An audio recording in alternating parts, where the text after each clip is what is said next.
Bagaimana dengan perkataan sebagian dai yang mengkritik pemimpin berdalil bahwa berkata yang hak di depan pemimpin zalim adalah jihad yang utama? Naam. Ini hadis. Ya, hadis. Kalimatul haq 'inda sultanil ja'ir minal jihad fi sabilillah. Mengatakan al-haq 'inda ini di sisi, di samping, di hadapan pemimpin yang zalim adalah termasuk jihad. Ini benar. Tetapi apa? Bukan di jalanan. Ketika kita sudah berdua duduk dengan pemimpin, katakan yang sebenarnya, katakan yang hak, silahkan. Tapi bukan di jalanan. Mereka membawa hadis ini, tetapi mereka gunakan di jalanan di atas mimbar. Mana pemimpinnya? Pemimpinnya tidak ada di kantornya. Ini tidak benar. Ya, para ulama berbicara tentang masalah hadis ini. Naam. Sebagian dai membawakan hadis ini untuk apa? Mengkritiki pemimpin. Ya, bahkan untuk mencela pemimpin. Katanya menasihati pemimpin tapi di jalanan dan di atas mimbar. Ini tidak benar kan? Bagaimana dengan keadaan ulul amri yang ada sekarang ini, yang mereka melakukan kezaliman? Antum perhatikan, ikhwan fillah, jazakumullah. Di buku ini saya jelaskan. Di buku ini, di Syarah Aqidah Ahlussunnah wal Jamaah, saya jelaskan. Kita wajib mendengar dan taat kepada ulul amri. Kalau ulul amrinya berbuat kezaliman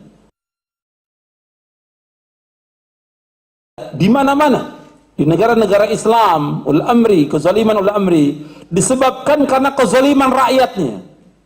Itu perhatikan. Kezaliman ulul amri disebabkan karena kezaliman rakyatnya. Allah berfirman dalam surah Al-An'am ayat 129, "Wa kadzalika nuwalli ba'dadh zalimina ba'dhan bima kanu yaksibun." Demikian kami jadikan penguasa-penguasa orang yang zalim disebabkan kezaliman sebagian dari mereka dengan apa yang mereka usahakan. Dijelaskan oleh Imam Ibnu Qayyim. Imam Ibnu Qayyim menjelaskan dalam kitabnya Miftah Daris Sa'adah, tidak mungkin pada masa kita sekarang ini, pemimpinnya seperti Umar bin Abdul Aziz. Tidak mungkin. Atau seperti Muawiyah bin Abi Sufyan, tidak mungkin. Atau seperti Umar bin Khattab, tidak mungkin. Ini Ibnu Qayyim hidup pada abad ke-7 Hijriah, yang wafat tahun 751 Hijriah. Ibnu Qayyim. Nggak mungkin. Kata Ibnu Qayyim, dibahas oleh beliau, bahwa penguasa itu mencerminkan rakyatnya. Kalau rakyatnya zalim, maka pemimpinnya pun zalim. Kalau rakyatnya berbuat maksiat, pemimpinnya pun demikian. Kalau rakyatnya melalaikan salat, pemimpinnya pun demikian juga. Mencerminkan. Dan ini apa? Al-jaza min jinsil amal. Balasan tergantung jenis amalnya. Karena itu dijelaskan dalam Syarah Aqidah Tahawiyah dan juga dijelaskan oleh Syekh Al-Albani rahimahullah. Kata beliau, untuk menghilangkan kezaliman penguasa yang ada di negara-negara Islam, yang pertama kewajiban kaum muslimin apa? Yang pertama, taubat kepada Allah. Kalau penguasa itu berbuat dosa, kita pun banyak berbuat dosa dan maksiat kepada Allah. Kita wajib taubat. Wajib taubat. Jadi jangan dituduh penguasa ini zalim, ini zalim. Kita pun zalim, banyak dosa kita.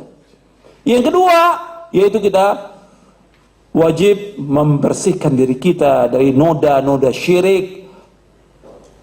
Kita harus membersihkan diri kita dari noda syirik.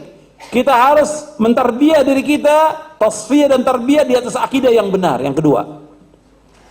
Yang ketiga, kata Syekh Albani, kewajiban kita mendidik istri dan keluarga kita. Kita akan ditanya oleh Allah tentang istri dan anak kita.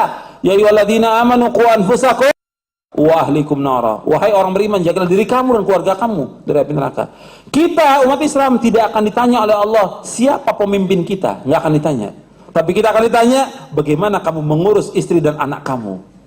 Kita nggak akan tanya tentang pemimpin kita, tapi kita akan ditanya tentang istri dan anak kita. Sebab Nabi bersabda, kullukum ra'in wa kullukum mas'ulun an ra'iyati. Setiap kamu adalah pemimpin dan setiap kamu akan ditanya tentang pimpinannya. Jadi melihat kondisi kezaliman dari penguasa, kita juga banyak berbuat kezaliman.